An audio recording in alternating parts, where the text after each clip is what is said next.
Sa panahon ng hari na si Darius, si Daniel ay isang tapat na lingkod na kilala sa kanyang katalinuhan at matibay na pananampalataya sa Diyos.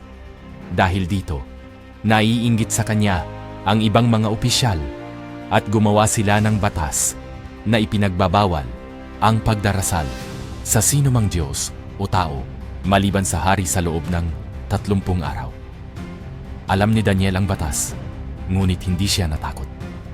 Patuloy siyang nanalangin sa kanyang Diyos ng 3 beses sa isang araw, kahit alam niyang may kaparusahan. Nahuli siya ng mga kaaway at dinala sa harap ng hari. Bagamat nalungkot si Darius, napilitan siyang ipatapon si Daniel sa kuweba ng mga leon bilang parusa. Buong gabi, binantayan ng hari ang kuweba at nag-alala para kay Daniel.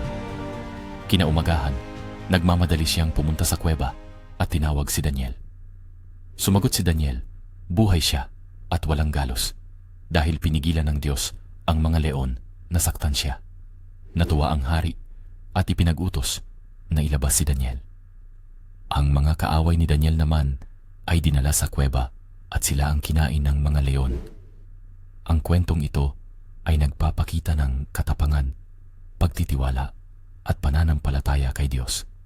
Sa kabila ng panganib, hindi bumitaw si Daniel sa kanyang paniniwala.